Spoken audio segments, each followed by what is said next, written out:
जिस दिन मेरी धनी परिवार की सगी बहन ने मुझे ढूंढा, मैं पहाड़ों में एक साइबेरियाई बाघ को पीट रहा था। उसने मुझे बताया कि मैं ही गो परिवार का असली युवा मालिक हूँ। परिवार वाले चाहते थे कि मैं अपने पूर्वजों को श्रद्धांजलि देने के लिए वापस आऊं, लेकिन जब तक आप मुझे उसे साथ लाने की अनुमति नहीं देते तब तक नहीं। इस मूर्ख को अपनी औकात नहीं पता। उसकी हिम्मत कैसे हुई मुझे चुनौती देने की। मैंने उसे सबक सिखाना अभी खत्म नहीं किया है। ये नामुमकिन नहीं है, लेकिन बाघ पालने के लिए परमिट चाहिए।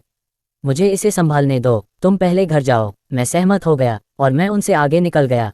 जब मैं गू परिवार के घर पहुंचा तो मैंने नकली छोटे मालिक और अपने छोटे भाई को बात करते हुए सुना।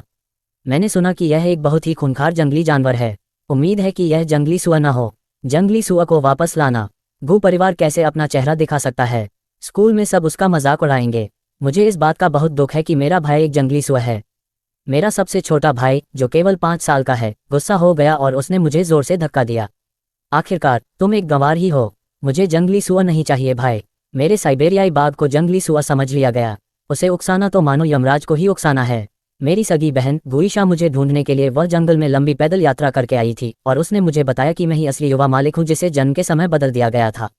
10 साल से अधिक समय तक मैं नकली युवा मालिक बना रहा, एक शेर की मांद में मालिक।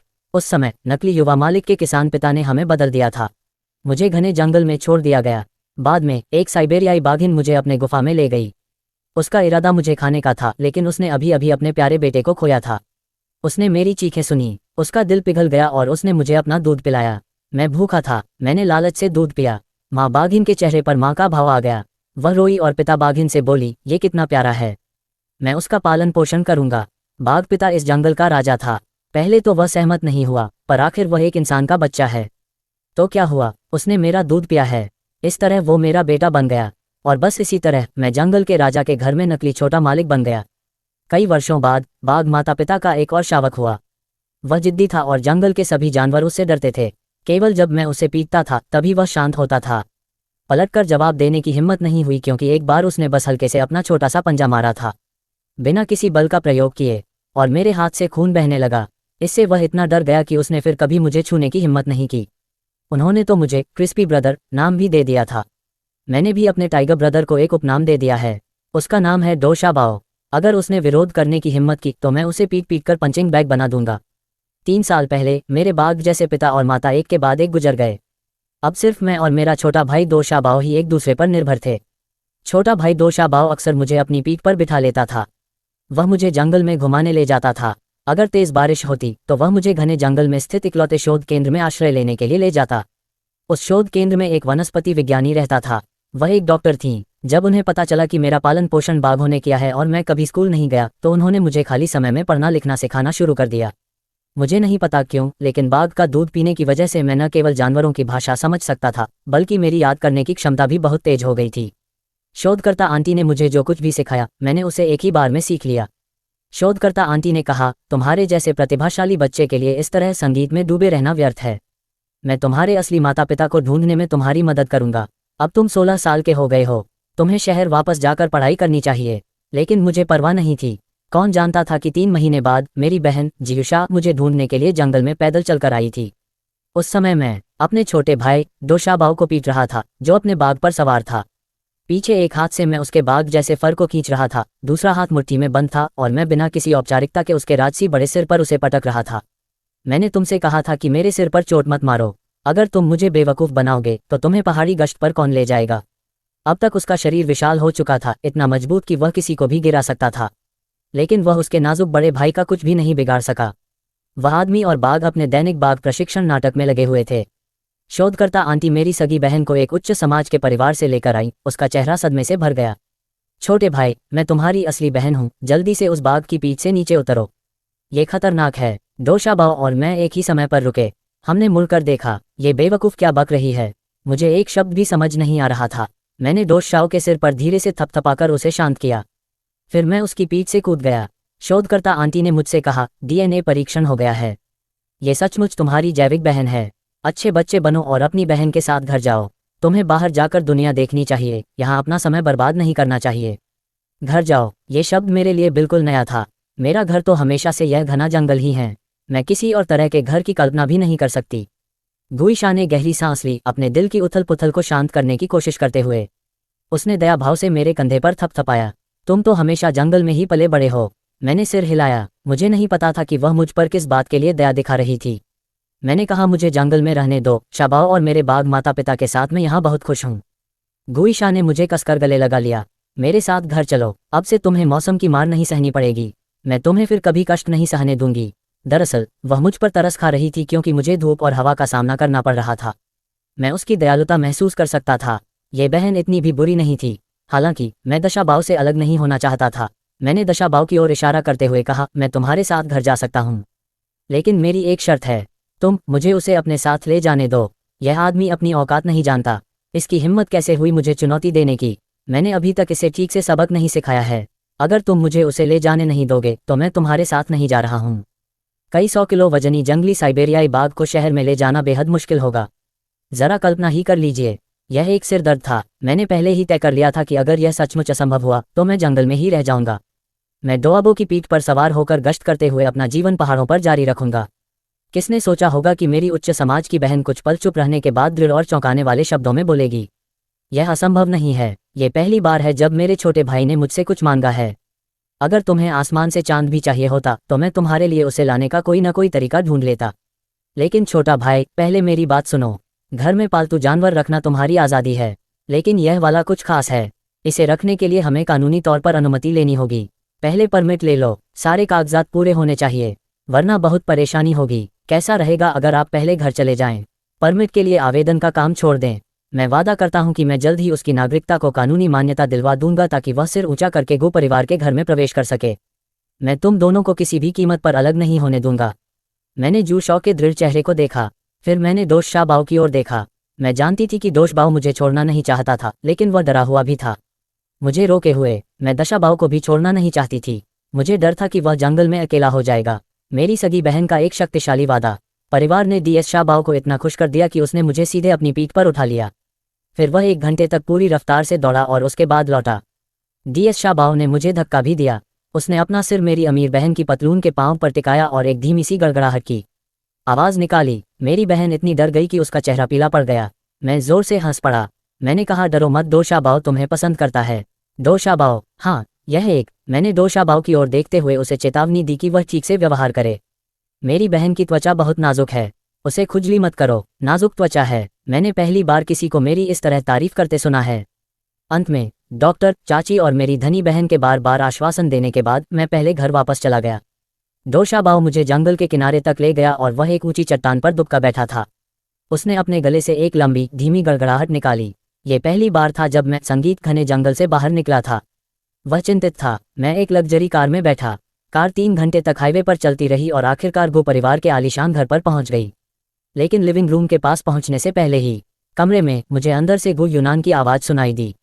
छोटे भाई, क्या तुम्हें पता है, मैंने सुना है कि हमारा नया बड़ा भाई पहाड़ों में एक बहुत ही खूंखार जंगली जानवर पालता है और वह इसे गो परिवार के घर वापस ले जाएगा। यह उन चीज़ों में से एक नहीं हो सकता जो पूरे पहाड़ को खोद डाले। गंदा, बदबूदार जंगली सुअर। क्या ऐसा हो सकता है? हे भगवान, अगर वह सच में जंगली सुअर ले आया तो गो परिवार भला कैसे सबके सामने आएगा? तुम अपने इस प्रतिष्ठित स्कूल में क्या करोगे? तुम्हारे दोस्त निश्चित रूप से कहेगा, देखो, गुयान शियाओ का भाई एक देहाती गंवार है जो जंगली सुअर पालता है। जंगली सुअर पालने वाले भाई के होने पर सब लोग तुम पर हंसेंगे। अचानक एक 5 साल के लड़के की चीखें फूट पड़ीं। मैं उसे अपना भाई नहीं बनाना चाहता। दूसरे लोगों के भाई कुत्ते बिल्ली पालते हैं, उसे जंगली सुअर क्यों पालना है? ये तो बहुत शर्मनाक है। मैं नहीं चाहती कि वो घर वापस आए। मेरा इकलौता भाई तुम हो। आने से पहले मेरी धनी बहन ने मुझे बताया था कि घर पर जियुयान नाम का एक और 5 साल का भाई है, जियाओ। आगे चल रहे बटलर ने मुझे घृणा भरी नजरों से देखा, मानो मैं सचमुच बदसूरत हूँ। वह मुझे उपदेश देने से खुद को रोक नहीं पाया। गुरुजी, आपको जंगली सुअर वापस नहीं लाना चाहिए था। मुझे पता है कि ग्रामीण लोग सुअर पालने के शौकीन होते हैं, यह उनके खून में होता है, लेकिन ये हद से ज्यादा है। गू परिवार एक प्रतिष्ठित उच्च समाज का परिवार है। तुम्हारे पिता मान सम्मान और प्रतिष्ठा को सर्वोपरि मानते हैं। तुम उस घाटी में अपने गंदे जंगली सुअर को पाल सकते हो। यह आपकी स्वतंत्रता है, कोई आपको कुछ नहीं कह सकता। लेकिन चूंकि आप परिवार में लौट आए हैं, इसलिए आपको एक उच्च समाज के परिवार के युवा मुखिया की तरह व्यवहार करना चाहिए। युवा मुखिया को इन सब बातों का सामना कैसे करना चाहिए? क्या उसे सबको बताना चाहिए कि उसका बड़ा भाई जंगली सुअर पालता है? अंदर से उच्च समाज के छोटे भाई ने बटलर की आवाज़ सुनी और भाग गया। अंकल बटलर, आप किससे बात कर रहे हैं? क्या जंगली सुअर भाई वापस आ गया है? उसे भगा दो, वह देहाती गंवार है, वह इसके लायक नहीं है। मेरा भाई केवल महंगी शुद्ध नस्ल की बिल्लियों को ही गले लगाता है। अचानक एक 5 साल का लड़का तोप के गोले की तरह तेजी से निकला और मुझे जोर से धक्का दिया। उसकी घृणा स्पष्ट थी। उसने कहा कि अपनी बदबूदार घाटी में वापस जाओ। मेरा इकलौता भाई गु यूनान है। वह मुझे लिमिटेड एडिशन खिलौना कारें खरीद कर देता है। तुम क्या हो? मेरी बात मानो, फर्श गंदा है। उसने बटलर से कहा, बटलर जल्दी करो और कीटाणुनाशक लाओ। जिस जगह वह खड़ा था वहां से बहुत बदबू आ रही है। लड़के के बोलने के बाद उसने घृणा से मुंह बनाया और अपनी नाक के सामने जोर जोर से हाथ हिलाया, मानो सचमुच मुझसे, नकली मालिक से असहनीय दुर्गंध आ रही हो। गु यूनान संगीत की धुन पर बाहर निकला। उसकी बाहों में एक आलसी सी दिखने वाली फटी हुई गुड़िया जैसी बिल्ली थी। उसने मुझे हैरानी भरी निगाहों से देखा। उसे लगा कि क्योंकि मैं देहात में पला बड़ा हूं तो मैं केवल जंगली सुअर पालने के लायक था। अगर उन्हें पता चल जाए कि मैं साइबेरियाई बाघ पाल रहा हूं तो। मैं सोच रहा था कि उनके भाव कितने अनमोल होंगे। तभी मेरे वीचैट वीडियो कॉल की रिंगटोन बजी। मेरी अमीर बहन का नए घर पर फोन था।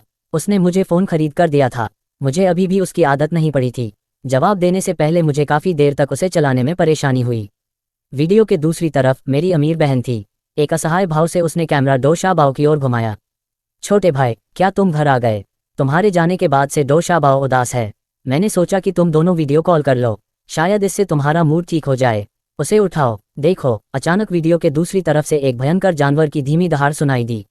क्रिस्पी भाई, क्या इंसान तुम्हें तंग करते हैं? मैंने कैमरा गु यूनान की तरफ घुमाया। मैंने उसी भाषा में जवाब दिया, बिल्कुल नहीं। कोई मुझे तंग नहीं कर रहा, लेकिन कोई तो तंग कर रहा है। तुम इस आदमी को देखो हो। इसने कहा, तुम एक जंगली सुअर हो जो पूरे पहाड़ को खोद डालता है। तुम गंदे और बदबूदार हो, इसलिए तुम्हें अक्सर नहाना चाहिए। एक जंगली सुअर तो मेरे जूते उठाने के भी लायक नहीं है। दो शाबाओ दहाड़ा। उसे उकसाना शैतान को उकसाने जैसा था। कान फाड़ देने वाली आवाज़। फोन के स्पीकर से बाघ की दहाड़ गूंज उठी, जिससे नकली मालिक इतना डर गया कि वह कई कदम पीछे लड़खड़ा गया। उसके चमड़े के जूते फिसल गए। एक कर्कश चीख के साथ वह जमीन पर गिर पड़ा। क्या ये कैसी आवाज़ थी? उसकी बाहों में बैठी डॉक्सेल रैग डॉल बिल्ली के बाल खड़े हो गए। जीवित रहने की सहज प्रवृत्ति जागृत हो गई और वह फटी हुई गुड़िया तुरंत उस नकली युवा मालिक से भाग गई। गोलीबारी में फंसने के डर से वह मेरे पास दौड़कर आए। उसने मेरे पैरों को चाटते हुए बड़ी विनम्रता दिखाई। इसका म्याऊं से कोई लेना देना नहीं है। मेरी जान बख्श दो। गुड़िया ने धीरे से म्याऊं किया। बेहद आज्ञाकारी होना। इससे गु यूनान को बहुत गुस्सा आया। म्याऊं म्याऊं, इधर आओ। तुम्हें किसने कहा संगीत उसे चाटने के लिए? वो बचपन से ही जंगली और बदचलन लोगों के बीच रहा है। वो बहुत गंदा है। चाटना बंद करो, तुम्हारा मुंह गंदा हो गया है। सावधान रहो वरना मैं तुम्हें नहीं चाहूंगी। बेवकूफ, मुझे चोट मत पहुंचाओ। म्याऊं भाई, म्याऊं म्याऊं। है वह तुम्हारी तरफ आंखें घुमा रही थी। ये संगीत ऐसा क्यों है? क्या ये जंगली सुअर की आवाज़ से डर गया है? यह इतना बेकार क्यों है? मैं नहीं डरती। मैंने अमीरों का उपहास किया। छोटा भाई जो शांत होने का नाटक कर रहा था, दोबारा बोलने से पहले अपनी जबान सीधी कर लो।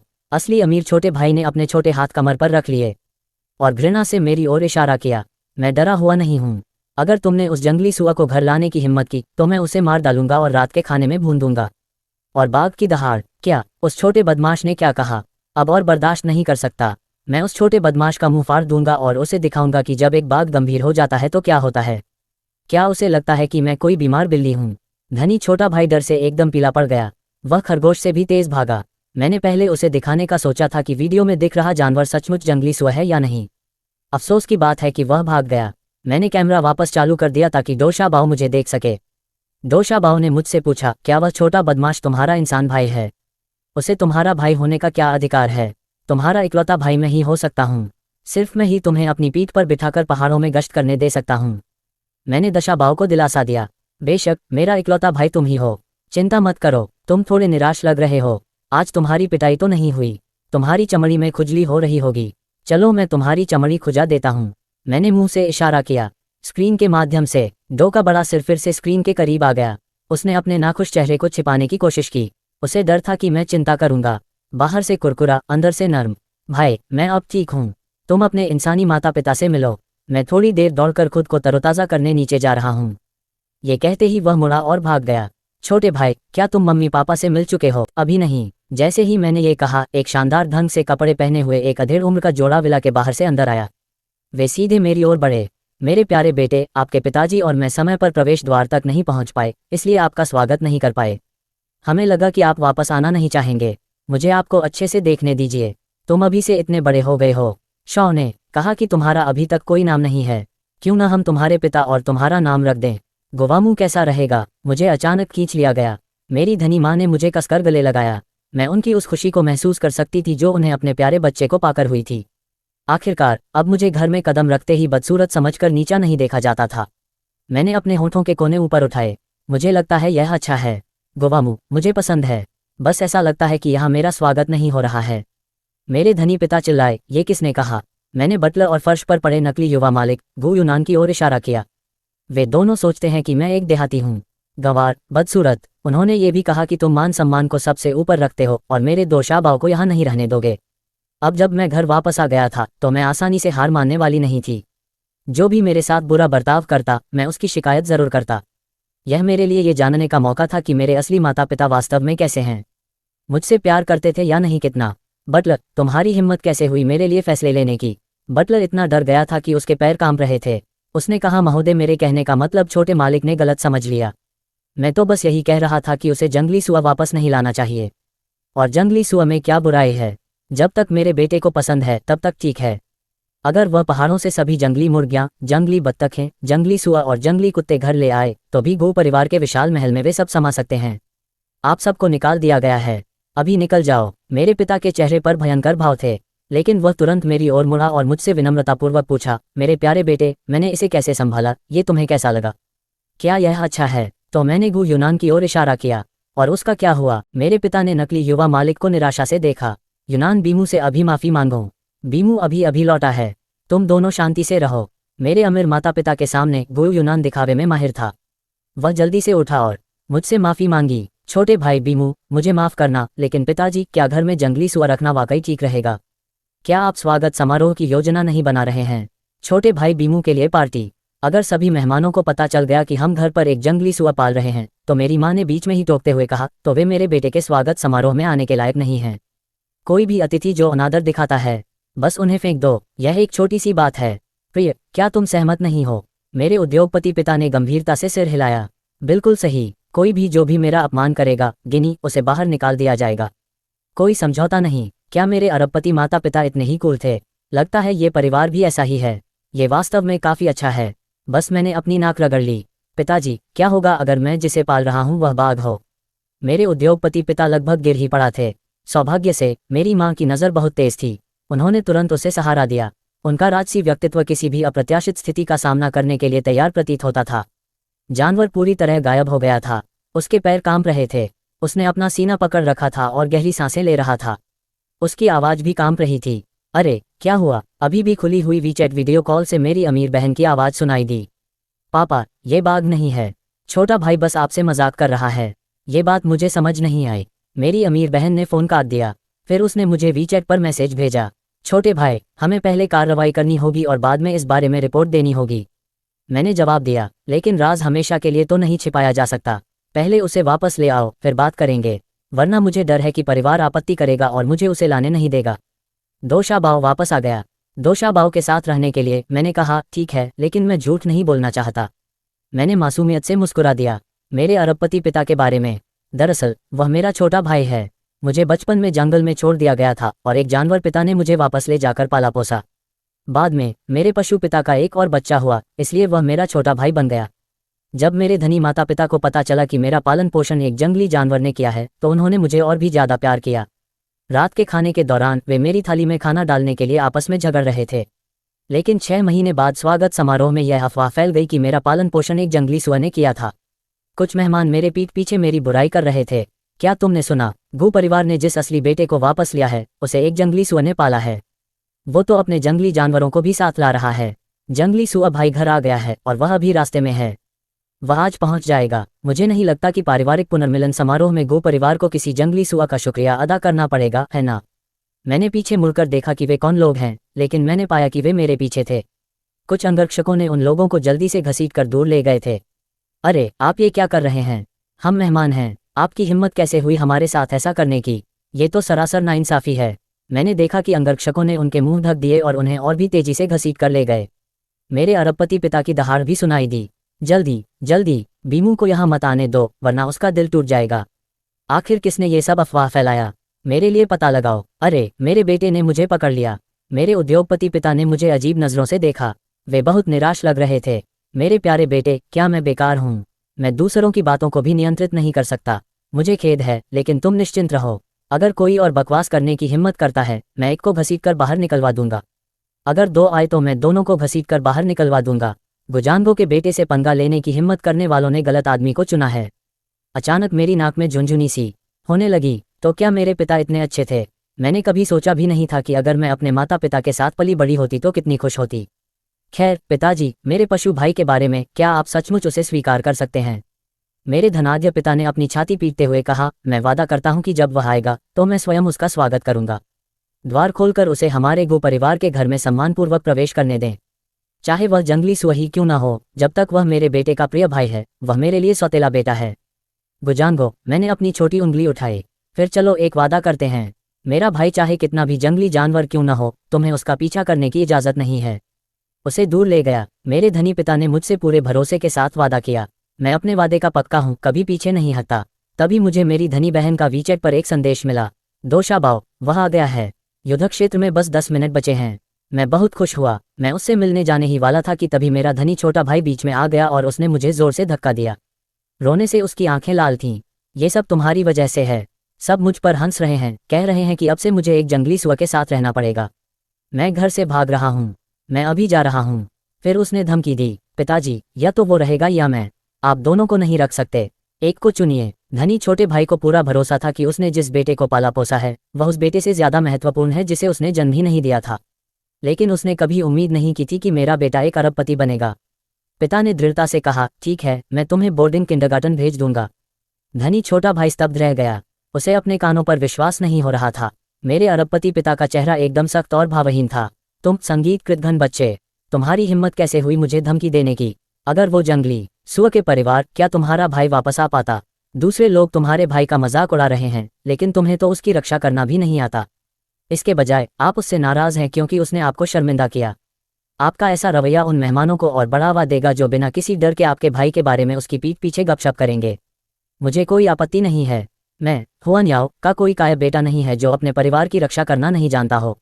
मैंने नकली युवा मास्टर संगीत को छिपा हुआ देखा। कमरे के कोने में जाकर उसने अपना पैर जोर से पटका। मेरे पिता ने उस कायर छोटे भाई की तरफ दोबारा देखा तक नहीं। उनकी निगाहें दृढ़ थीं। उन्होंने एक गहरी सांस ली। अपने सारे रास्ते बंद करने वाले व्यक्ति का साहस। उसने मेरा हाथ पकड़ा और कहा, बेऊ, मेरे साथ मुख्य द्वार पर चलो। हम तुम्हारे भाई का स्वागत करेंगे। हम खुद घर लौटेंगे। मैं अपना वादा निभाऊंगा। उसने कहा, हाँ पिताजी, मैं आपको शर्मिंदा नहीं होने दूंगा। आपके पिता ने पहले ही अपना मन बना लिया है। चाहे मैं शर्मिंदा हूं या नहीं, इससे कोई फर्क नहीं पड़ता। मेरे प्यारे बेटे की खुशी ही सबसे महत्वपूर्ण है। मेरी माँ भी तुरंत उनके पीछे पीछे चली गईं। प्रिय बीमू, मेरा इंतजार करो। ये क्या है? मुझे बस इतना पता है कि परिवार को साथ रहना चाहिए। चलो चलते हैं। अपने भाई का स्वागत करो। मैंने अपने पिता का हाथ बाएं हाथ से और अपनी माँ का हाथ दाएं हाथ से पकड़ा। सबकी निगाहों के सामने हम चहल पहल भरे भोज कक्ष से होकर गुजरे। आश्चर्य भरी निगाहों को अनदेखा करते हुए, कुछ सुस्त और अटपटी निगाहों में मैं अपने पिता की बाह को थोड़ा कांपते हुए महसूस कर सकता था।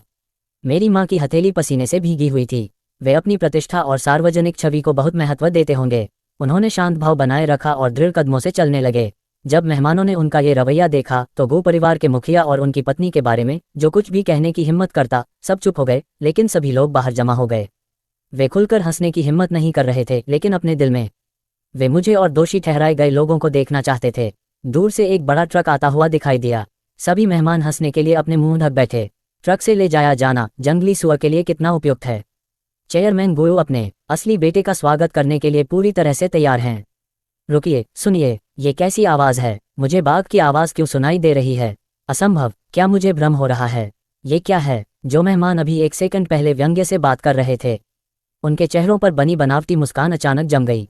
अचानक सबकी आंखें एक साथ चौड़ी हो गईं। दूर से मुझे दोशाबाओ की बाघ जैसी दहाड़ सुनाई दी।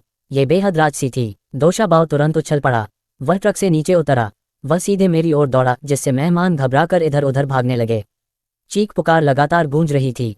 आह, भागो, एक भयंकर बाघ! हे भगवान, ये बाघ कहाँ से आ गया? ये तो लोगों को खा जाते हैं। मैंने भौहें चढ़ा लीं। कायरों का झुंड, उन पर ध्यान मत दो। मैं दोशाबाओ की ओर दौड़ा और उसे गले लगा लिया। मैंने उसके सिर को जोर से रगड़ा। दोशाबाओ, मुझे तुम्हारी बहुत याद आई। मेरे जाने के बाद क्या तुम शरारती या नटखट थे? क्रिस्पी भाई, निश्चिंत रहो। मुसीबत खड़ी करने में मैं माहिर हूँ। जल्दी करो, मेरी पीठ पर चढ़ जाओ। देखते हैं अब कौन तुम्हें धमकाने की हिम्मत करता है। मेरे होंठों का कोना बुरी तरह फड़क उठा। आज कोई गड़बड़ नहीं। वह मेरे साथ ही रहा, लेकिन मैंने जरा भी समय बर्बाद नहीं किया। मैं कूदकर दोशाओ की पीठ पर चढ़ गया और शान से उस पर सवार हो गया। मैं सीधे मेरे धनी माता पिता और चल पड़ा। मेरे धनी पिता का मुंह खुला का खुला रह गया था। उनके दोनों हाथ मुख्य द्वार को पकड़े हुए थे ताकि वे अपने लंबे कांपते पैरों को सहारा दे सकें। बेटा, ये पापा हैं। मैं तुम्हें इनसे मिलवाता हूँ। ये मेरा छोटा भाई दोशाओ है। तुमने मुझसे वादा किया था कि तुम उसे भगाओगे नहीं। मेरे अमीर पिता, मेरा दिमाग थोड़ा सुन्न हो गया है। मैं कहाँ हूँ? मैं कौन हूँ? क्या मैंने अभी अभी कुछ ज्यादा ही जल्दी में वादा कर दिया? मुझे परवाह नहीं थी कि वह वापस जाएगा या नहीं। दोशाबाओ, ये मेरे मानव पिता हैं। उन्होंने कहा कि वे तुम्हें गोद लेंगे। जल्दी करो और अच्छे बच्चे बनो। अब से मेरे पिता तुम्हारे भी पिता हैं। दोशाबाओ इतना खुश हुआ कि उसने अपनी पूंछ हिला दी। उसने अपना बड़ा सिर नीचे झुकाया और मेरे धनी पिता की पैंट पर आगे पीछे रगड़कर अपना स्नेह दिखाया। जल्दी करो और मुझे गोद ले लो। मैंने अपने धनी पिता को इतना डरा हुआ देखा कि वे रो भी नहीं पा रहे थे। वह महान उद्योगपति जिसने दशकों तक व्यापार जगत पर राज किया था। उनकी मुस्कान जबरन बाहर निकाला गया। उनका चेहरा रोते हुए चेहरे से भी बदसूरत था। वहां एकदम सन्नाटा छा गया था। सब लोग स्तब्ध रह गए थे। कोई भी अपने भावों पर काबू नहीं रख पा रहा था। पहले वाला सारा साहस कहाँ चला गया? फिर मैंने दशाबाओ को अपनी धनी माँ से मिलवाया। वह सचमुच के मामले में बेहद सुरुचिपूर्ण थी। दबाव सहने की उसकी क्षमता मेरे पिता से बेहतर थी। हालांकि वह बुरी तरह डरी हुई थी, फिर भी उसने कांपते हुए हाथ से दशाओ के घने फर को सहलाया। बीमू, ये वही भाई है जिसके बारे में तुम बात कर रहे थे। तुम्हारा पालन पोषण एक बाघ ने किया था। वो बहुत शांत स्वभाव का है। मैंने कहा, हाँ, बचपन में मुझे घने जंगल में छोड़ दिया गया था। वह साइबेरियाई बाघिन की माँ थी जो मुझे अपने गुफा में ले गई और मेरा पालन पोषण किया। मैंने दोशाबाओ के बाघिन के सिर पर हाथ फेरा। यह मेरी माँ है। अब से ये तुम्हारी माँ है। दोशाबाओ ने अपना राजसी सिर नीचे झुकाया। उसने अपना सिर इतना नीचे किया कि मेरी धनी माँ भी उसे छू सके ताकि वह अपना स्नेह दिखा सके। माँ, वह आपको अपने सिर पर हाथ फेरने दे रहा है। मैंने अपने जीवन का सारा साहस जुटाकर सावधानी से अपना हाथ उठाया। मैंने दोशाओ के सिर पर हाथ फेरा। जब अन्य मेहमानों ने यह सुना, वे सभी उत्सुकता से बाघ के सिर को सहलाने की चाह में उसके चारों ओर जमा हो गए। भला किसे पता था कि उनके पास पहुंचने से पहले ही क्या हो जाएगा। दोशाबाओ ने जोरदार दहाड़ मारी। उनके पैरों तले जमीन भी कांप उठी। वे इतने डर गए कि जान बचाकर भागने लगे। जब मैं दोशाबाओ पर सवार होकर मुख्य द्वार से अंदर गया, तभी पीछे से हैरानी और ईर्ष्या की आवाजें आईं। वाह, क्या बात है! वो बाघ उसके हर आदेश का पालन करता है। किसने कहा कि वो जंगली सुअर है? क्या आपके परिवार का जंगली सुअर भी ऐसा ही दिखता है? मेरे अमीर संगीतकार छोटे भाई के चारों ओर बच्चों का एक समूह भी जमा था। वाह, क्या वो तुम्हारा बड़ा भाई है? तुम्हारा बड़ा भाई तो बाघ की सवारी करने की हिम्मत रखता है। मुझे तुमसे बहुत जलन हो रही है। मेरा धनी छोटा भाई जियू यानशियाओ। अगले ही पल वह मेरे पीछे भागा। भाई, मेरा इंतजार करो। दोशाबाओ ने अपना सिर घुमाया और गुर्राया। मेरे धनी छोटे भाई को देखो, ये मेरा भाई है। तुम्हें इसे इस नाम से पुकारने की अनुमति नहीं है। दुर्भाग्य से मेरा धनी छोटा भाई समझ नहीं पाया। वो अभी भी दूसरों के सामने दिखावा कर रहा था। वो मेरा भाई है। क्या तुमने देखा? वो मेरा सगा भाई है। मैं हंस पड़ा। क्या तुमने पहले भी यही कहा था? तुम्हारा इकलौता भाई गु यूनान था। मेरा इकलौता संगीत भाई दिशाबाओ है। मेरा धनी छोटा भाई रोने ही वाला था। वह सचमुच दोशाओ के सिर पर हाथ फेरना चाहता था, लेकिन दोशाओ उस पर गुर्राया। मेरा धनी छोटा भाई अफसोस से भरा हुआ। भाई, मैं गलत था। मैं सचमुच गलत था। मैं अब उसके साथ नहीं घूमूंगा। जब मेरे धनी छोटे भाई ने जियू यूनान को देखा तो वह शिकायत करने के लिए दौड़ पड़ा। भाई, तुमने मुझसे झूठ क्यों बोला? जिसे वो पाल रहा है वो बिल्कुल भी बदबूदार जंगली सुअर नहीं है। मुझे लगभग एक बाघ के सिर को सहलाने का मौका मिल गया था। ये सब तुम्हारी गलती है। जब दोशाबाओ ने जियू यूनान को देखा तो उसने गुस्से से उसके दांत दिखाए और जोर से दहाड़ मारी। नकली युवा गुरु के चेहरे पर चिपचिपा और घिनौना पदार्थ छिड़का गया था। ये किसी डरावनी फिल्म के दृश्य जैसा था। नकली मालिक इतना डर गया कि वह अपने नितंबों के बल जमीन पर गिर पड़ा। वह सदमे से फूट फूट कर रोने लगा। आह, मेरे पास मत आओ, मदद करो। मैं बस जबरदस्ती मुस्कुरा सका। मुझे खेद है, क्योंकि तुमने उसे जंगली सुअर कहा था, इसलिए वो तुम्हें पसंद नहीं करता। दोशाबाओ सबसे ज्यादा दुश्मनी पालता है। अगली बार जब तुम उससे मिलो तो बेहतर होगा कि दूसरी तरफ से जाओ, नहीं तो वह सचमुच तुम्हारा सिर काट सकता है। गु यूनान बुरी तरह डर गया था। वह चीखता हुआ भाग गया। उसने रोते हुए मेरे अमीर माता पिता से उसे भेजने की विनती की। उसे बोर्डिंग स्कूल भेज दिया गया। इस घर में वह एक पल भी रुकने की हिम्मत नहीं कर पा रहा था। लेकिन दोशाबाओ भी खुश नहीं था। हालांकि मेरे माता पिता ने कोशिश की, उन्होंने डरे न होने का दिखावा करने की पूरी कोशिश की और दोशाबाओ के करीब जाना चाहते थे। जंगल में वह हर दिन कम से कम 20,000 कदम चलता था और पहाड़ों पर घूमता रहता था। वह आज़ाद और बेफिक्र था। लेकिन यहाँ गो परिवार के घर में उसकी यह क्षमता सीमित हो गई थी। व्यायाम की मात्रा काफ़ी नहीं थी। ऊपर से मुझे स्कूल भी जाना पड़ता था, इसलिए दिन में उसके साथ खेल नहीं पाती थी। सिर्फ रात में ही मैं उसके साथ सो पाती थी। अपने प्यारे से आलिंगन में होमवर्क करता था। महज 6 महीने में दोषा बाव अचानक बीमार पड़ गया। मेरी बहन ने उसका इलाज करने के लिए एक पशु चिकित्सक को बुलाया। डॉक्टर ने कहा, चाहे कुछ भी हो जाए बाघ को जंगल में वापस छोड़ देना चाहिए। खूंखार बाघों को कैद में रखना ठीक नहीं है, खासकर साइबेरियाई बाघ। बाव बीमार था, मेरा दिल टूट गया था। क्रिस्पी भाई, मुझे जंगल की बहुत याद आ रही है। क्या तुम्हें भी याद आ रही है? हाँ, मुझे भी। दोषा बाव तुरंत खुश हो गया। तो चलो वापस चलते हैं। मैं चाहता हूँ कि तुम मुझे भी पर्वतीय गश्त पर ले चलो, लेकिन मैं अब नहीं जा सकता। मुझे पढ़ाई करनी है, मुझे विश्वविद्यालय प्रवेश परीक्षा देनी है। दोषा बाव, मैं तुम्हें वापस छोड़ दूँ। दोषा बाव ने उत्साह से सिर हिलाया। ठीक है, तो चलो साथ चलते हैं। मैं बस अपना सिर झुका सका। वापस आने में थोड़ी देर हो सकती है, लेकिन आप निश्चिंत रहें, मैं आपके लिए ज़रूर वापस आऊँगा। मैंने सब कुछ पहले से ही तय कर लिया है। पहले मैं विश्वविद्यालय में दाखिला लूँगा, फिर मैं रोबोटिक्स की पढ़ाई करूँगा। भविष्य में मैं डॉक्टर की तरह बनूंगा। चाची के साथ जंगल में जाकर शोध करूंगा। इस तरह मैं अपने छोटे भाई दोषा बाव के साथ हमेशा रह सकूंगा। क्रिस्पी भाई, अगर तुम नहीं जाओगे तो मैं भी नहीं जाऊंगा। अगर मैं चला गया तो वो नकली जवान मालिक तुम्हें तंग करने वापस आएगा। मेरे यहाँ रहते ही वह इस घर में कदम रखने की हिम्मत नहीं करेगा। मुझे मनाने की कोशिश मत करो, मुझे यहाँ बहुत अच्छा लगता है। देखो, अब मेरा मनोबल ऊंचा है, मैं अब बीमार नहीं हूँ। दोषा बाव ने पूरी तरह ठीक होने का नाटक किया। उसने उठकर धीरे धीरे इधर उधर घूमने की जिद की। गुआम परिवार के बंगले में 2 बार उसने ऊर्जा से भरपूर होने का नाटक किया। कैसा रहा? क्या मैं अभी भी पहले जितना मजबूत हूँ? मैंने अपने आंसू पोंछे। अचानक मैं पीछे मुड़कर उसे मुस्कुराते हुए कहा, मैंने फैसला कर लिया है, मैं तुम्हारे साथ जंगल में वापस जाऊंगा। दोषा बाव उत्साह से उछल पड़ा। सच में? चलो चलें, चलो अब चलते हैं। मेरी बात सुनो, अब से मैं तुम्हारा ख्याल रखूंगा। मैं तुम्हारे खाने का इंतजाम करूंगा। मैं तुम्हें खाने के लिए सबसे बड़े और मीठे फल दूंगा। मैं अपनी बहन से कहूंगा कि वह हमें वापस जंगल ले जाने के लिए एक ट्रक का इंतजाम करे। जब हम अपने परिचित घर पहुंचे, बीमार दोषा बाव अचानक बेतहाशा दौड़ने लगा। उसने कुछ कदम उठाए और फिर पीछे मुड़कर उत्सुकता से चिल्लाया, क्रिस्पी भाई, जल्दी करो और मेरी पीठ पर बैठ जाओ। पूरे जंगल को पता चल जाए कि मैं दा बाव लौट आया हूँ। मैं ट्रक के पास बिना हिले डुले खड़ा रहा, दशा बाव को उदास मुस्कान देते हुए। तुम पहले थोड़ी देर दौड़ लो। संगीत, तुम अभी भी बीमार हो। मुझे डर है कि अगर मैं तुम्हारी पीठ पर सवार हो जाऊं तो तुम गिर सकते हो और मुझे भी चोट लग सकती है। दोषा उगुर्राया। ठीक है, मेरा भाई बहुत कमजोर है, तो तुम यहीं इंतजार करो, मैं दौड़ने जाता हूँ। मुझे अपनी ऊर्जा वापस पानी है। मैंने अपने आंसू रोकने की पूरी कोशिश की और उसे एक प्यारी सी मुस्कान दी। जाओ, तुम्हारा भाई यहीं तुम्हारा इंतजार कर रहा होगा। लेकिन जैसे ही वह मेरी नज़रों से ओझल हुआ, मैंने जल्दी से अपने आंसू पोंछे और ट्रक में वापस बैठ गया। बहन, चलो चलते हैं। मेरी अमीर बहन ने मुझसे पूछा, क्या तुम सच में इतनी निर्दयी हो कि बिना अलविदा कहे चले जाओगे? मैंने अपने जबड़े भींच लिए। मैं ज़रूर वापस आऊँगा, बस कई साल बाद की बात है। जैसे ही ट्रक जंगल से बाहर निकला, मैंने खिड़की से बाहर झुककर देखा। मैं बार बार पीछे मुड़कर देख रहा था, मेरी आंखों से लगातार आंसू बह रहे थे। दोषा बाव, कृपया अपने कुरकुरे भाई से नफरत मत करो। गर्मी की छुट्टियों तक इंतजार करो, मैं तुम्हारे लिए वापस आऊँगा। दिशा बाव के उत्साह से सुनने के बाद मुझे कुछ पता नहीं था। उसने अपनी दौड़ पूरी कर ली। वापस आकर मुझे न पाकर वह कितना दुखी होगा, मैं इसकी कल्पना भी नहीं कर सकता था। लेकिन जब मैं जंगल में वापस गया, गर्मी की छुट्टियों में, मैं उसे ढूंढ नहीं पाया, लेकिन मुझे पता था कि वह वहीं था। उसने बस मुझसे मिलने से इनकार कर दिया। डॉक्टर आंटी ने मुझे बताया कि जंगल में दिशा बाव सचमुच एक जंगली जानवर बन गया था। भयंकर बाघ। उसका हृदय कठोर हो गया था और वह छोटे जानवरों को शायद ही कभी बख्शता था। विश्वासघात के कारण वह शायद अंधकार में मार्ग पर चला गया था।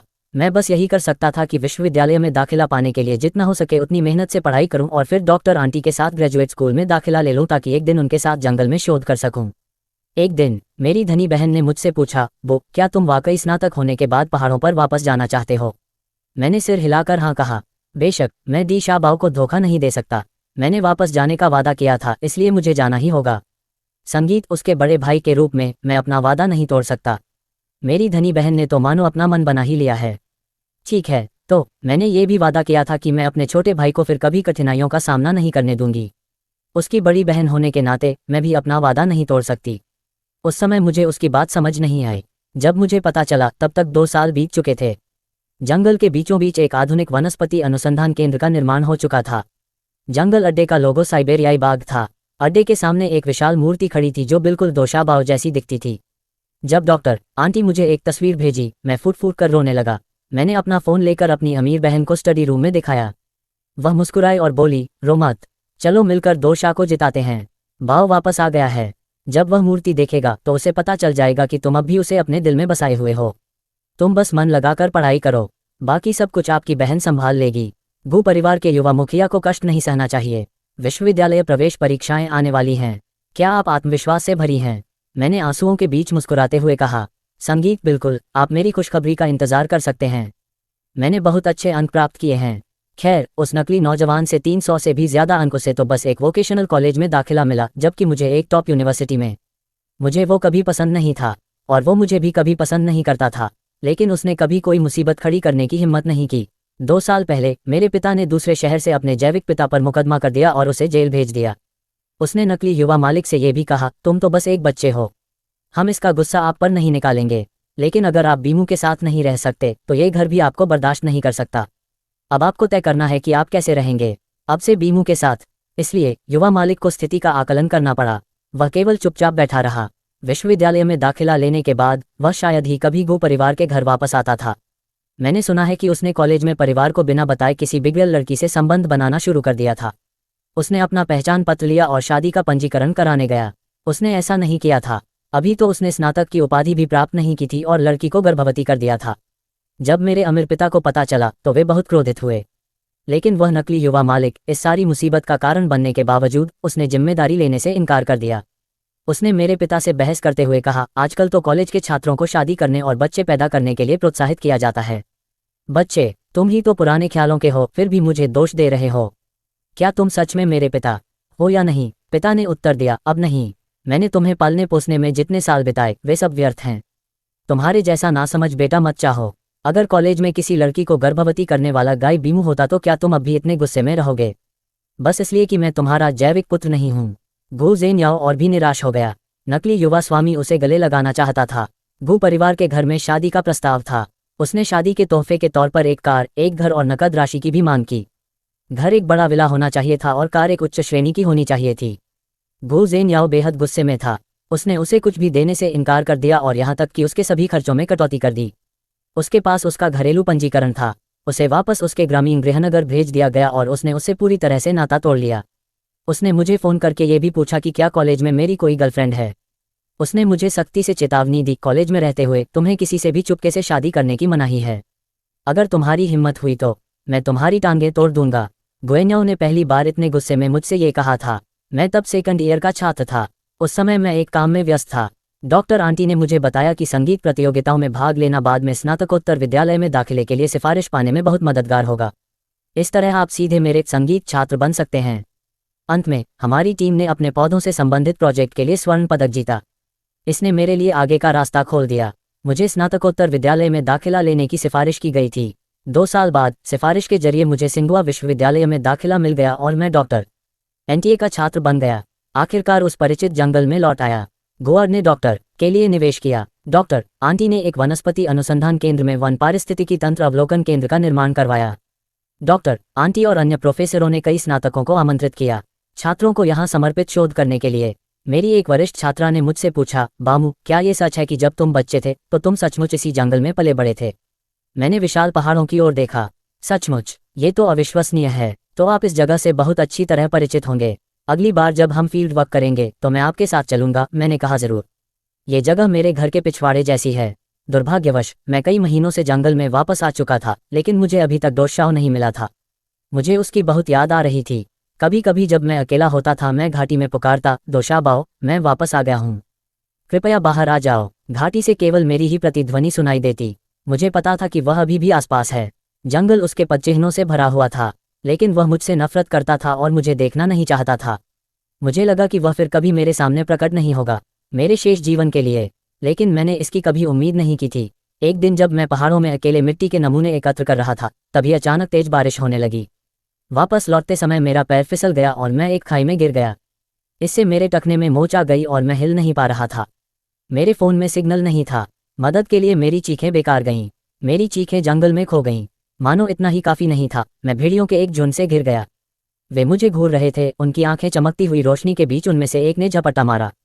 मुझे लगा मैं मर गया, लेकिन तभी दूर से साइबेरियाई बाघ की भयंकर दहाड़ गूंजी। दहाड़ गहरा और शक्तिशाली था, जंगल के राजा के निर्विवाद अधिकार से भरा हुआ। मैं उस ध्वनि को बहुत अच्छी तरह जानता था। ये दोशाबाओ था। एक आकृति बिजली की तरह तेजी से मेरी ओर बढ़ी। उसने झपट्टा मारते हुए भेड़िए की गर्दन में अपने दांत गड़ा दिए। बाकी भेड़िए भी टूट पड़े। मैं चीख पड़ा, दो शाबाओ। दो शाबाओं ने भेड़िए की गर्दन तोड़ दी और बिना रुके ठंडे स्वर में कहा, इससे दूर रहो। अगर मैं मर भी जाऊं तो इसका तुमसे कोई लेना देना नहीं है। दो शाबाओं ने मेरी तरफ देखा तक नहीं, उसने बस अपने शरीर से मुझे ढाल बना लिया। उसकी बाघ जैसी आंखें क्रोध से लाल लाल। आगे बढ़ते झुंड पर टकटकी लगाए हुए है भगवान, वह कितना शानदार था।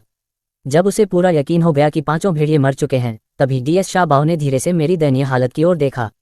उसकी निगाहें ठंडी और दूर थीं, यहाँ तक कि उनमें एक भाव भी था, जानबूझकर तिरस्कार का एक संकेत, मानो कुछ क्षण पहले का राजसी उद्धार करता वह न हो। मानो पूछ रहा हो, तुम कौन हो? उसकी नज़र कह रही थी, मुझे नहीं पता। मैंने अपने मोच आए टखने पर खड़े होने की कोशिश की। मेरे टखने में तेज दर्द हुआ, जिससे मैं हौंफने लगा। मैं वापस जमीन पर गिर पड़ा। अचानक डो शाओ की उदासीन आकृति हिल उठी। उसका विशाल शरीर मेरे ऊपर प्रभावशाली ढंग से मंडरा रहा था, फिर भी उनकी हरकतें आश्चर्यजनक रूप से कोमल थीं। वह मेरे ठीक पीछे लेट गया। मेरे सूजे हुए टखने को बचाते हुए उसने सावधानी से मेरी रक्षा की। उसने मुझे बारिश से पूरी तरह बचाया, लेकिन उसके शब्द अब भी कठोर थे। शांत रहो, हिलना मत, तुम बहुत परेशानी हो। यह मत सोचो कि मुझे तुम पर दया आ रही है। मैं बस नहीं चाहता कि तुम इतनी आसानी से मर जाओ। उसका मजबूत शरीर मुझे हवा और बारिश से बचा रहा था। उसका सिर इधर उधर घूम रहा था, मानो वह मुझे खाई से बाहर निकालने का रास्ता ढूंढने की कोशिश कर रहा हो। मैं खुद को और रोक नहीं पाया। मैंने अपनी बाहें उसके चारों ओर लपेट लीं और उसे कसकर गले लगा लिया। मैंने अपनी पूरी ताकत से अपना चेहरा उसके फर में गहराई तक दबा दिया। मुझे माफ कर दो, दो शाओ। मैं वापस आ गया हूँ। कृपया मुझसे बचना बंद करो। मुझे पता है कि जब भी मैं नमूने लेने पहाड़ पर जाता हूँ, तुम चुपके से मेरा पीछा करते हो, मेरी रक्षा करते हो। इनकार मत करो, मैंने तुम्हें कई बार महसूस किया है। मुझे पता है तुम आसपास ही हो, बहुत बहुत करीब। मुझे तुम्हारी बहुत याद आई। दो शाबो मेरी बाहों में स्पष्ट रूप से तनावग्रस्त हो गया। उसने अपना चेहरा मोड़ने की कोशिश की। उसने अपना सिर थोड़ा दूर कर लिया। उसकी आवाज़ थोड़ी धीमी थी। तुम बहुत परेशान करने वाली हो। मुझे तुम्हारी जरा भी याद नहीं आई। लेकिन उसने मुझे कसकर पकड़ने दिया और मुझे अपने आंसू और नाक का पानी उसके फर पर मलने दिया। जब आसमान में बिजली कड़की तो उसने सहज ही मुझे अपने शरीर से सटा लिया, मानो उसे डर हो कि कहीं मुझ पर बिजली न गिर जाए।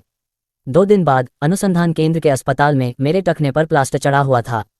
सूजन काफी कम हो गई थी। दो शाबाओ बहुत ऊब गया था। मेरे बिस्तर के बगल में लेटा हुआ था। वह शोधकर्ताओं द्वारा लाए गए गोमांस को कुतर रहा था।